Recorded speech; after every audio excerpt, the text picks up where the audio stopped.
When you get to winning, for me, it's come down to maxing out. And what maxing out means is you do one more at least than you think you're capable of. So when you're done, whatever you're doing, whether it's at the gym or phone calls or meetings or in sports, one more shot, one more throw, one more swing of the golf club or the baseball bat, the separator is for the winners, they do one more. I'm addicted to one more. And so I want your mantra going forward to be one more. What does that look like if we're working out? That means when we're in the gym and we say, I'm gonna do 5 sets of 10, I'm crazy.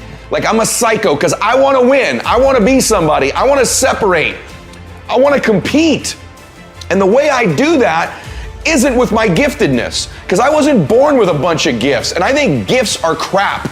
I think for the most part, gifted people struggle in life because things come easy to them. I like that things haven't come easy for me in my life. I like that I don't have natural talents in every area. And maybe you like that about you too. Maybe you've looked at yourself all your life and thought, man, I don't have that natural beauty or that natural talent or this gift for creativity or intellect or humor. I don't have any of those things. But what I got is I will outwork you. And so at the gym, one of the things I focus on, they say it's 5 sets of 10. When I'm at 10, I go one more, bam, 11. If I'm running on the treadmill and it's a 45-minute run, I never finish at 45. I always go one more minute, 46.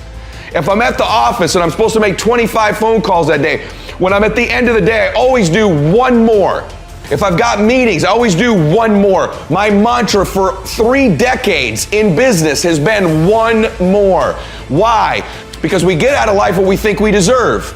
And I'm the kind of guy that I know when you do 45 minutes on the treadmill and I do 46, I deserve to be fitter. I know that when I'm lifting weights and I watch you do 5 sets of 10, and every single time I do one more. When it's a set of 5, I do 6. When it's a set of 8, I do 9. When it's 45 on the treadmill, I do 46. When it's supposed to be 20 phone calls, I make 21. When it's supposed to be an 8-hour workday, I work 9. Whatever it is, I always do one more. And what that does is it makes me eventually think I'm doing things other people aren't willing to do, so I should get things other people aren't gonna get. You are one decision away from changing your life. And you have to accept that. You're one new meeting, one new relationship, one new contact, one new action, one new decision away from shifting your life from where it is right now to a totally different place. So what's the decision? You already know. I could go backstage now. There's something you've been hesitating on. There's a contact you need to make, isn't there?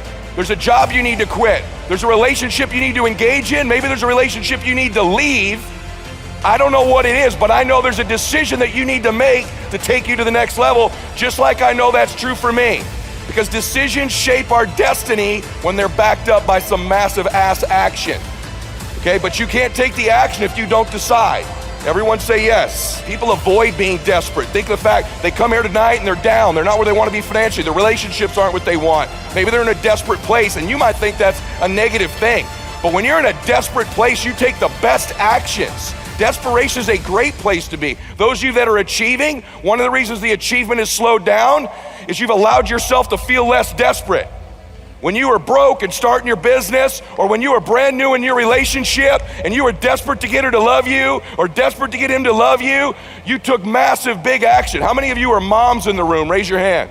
You moms, if you woke up tomorrow morning and your baby wasn't in their bed, would you be desperate right away, yes or no?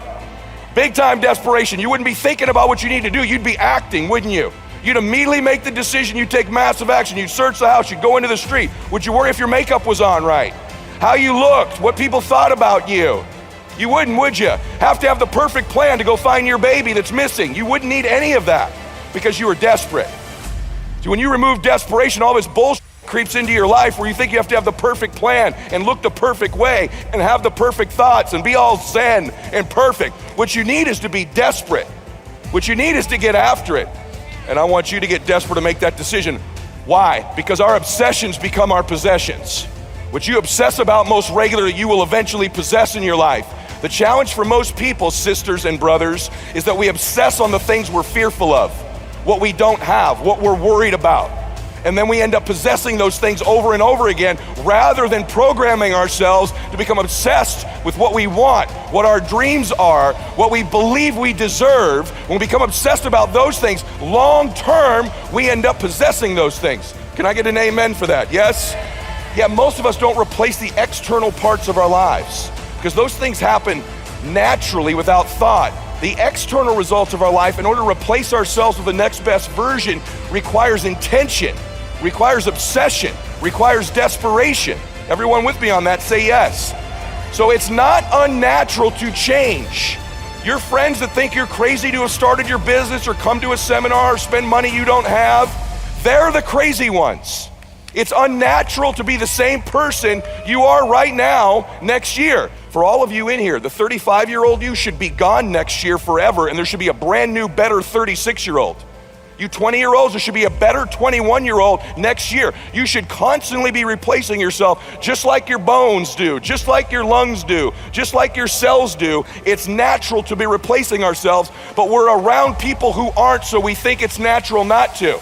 I think you got to find a business you're going to start. And here's what I did. I played a game with myself, and that game was this. If I hit my certain goals in a given month, I think you should go touch your dreams. I think you should live in your dreams. I think that the more familiar you become with your dream or whatever it is you want, the more you can touch it, feel it, and be around it, the more likely you become comfortable in it, the more likely you'll acquire it. And so one of the big things that I did was I would set these goals up, whether it be an income goal or a production goal. This is when I was part-time as an entrepreneur. And I'd say, if we hit X, we're going to go away for one night.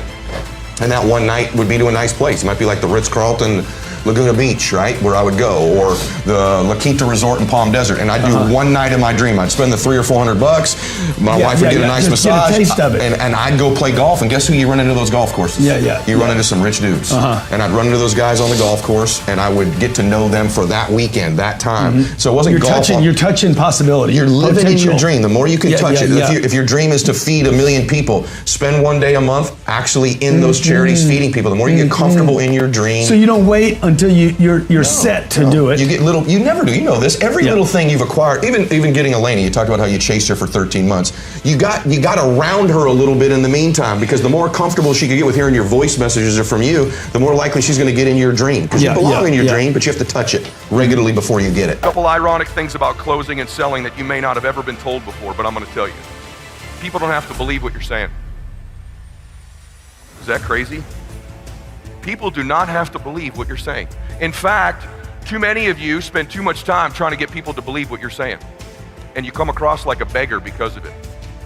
You seem desperate. Who's ever trained you to get people to believe what you're saying doesn't get influence. There's a subtle difference that the great ones know. And you've probably never been told this before, but I know it. And persuasion is not about getting people to believe what you're saying. You ready? Persuasion is about getting people to believe you believe what you're saying. That's a subtle difference, brother. That's a subtle difference, sister. If you start to think through, I need to get people to believe I believe this, not to get them to believe it. People buy things all the time they don't believe. People buy things all the time they don't understand.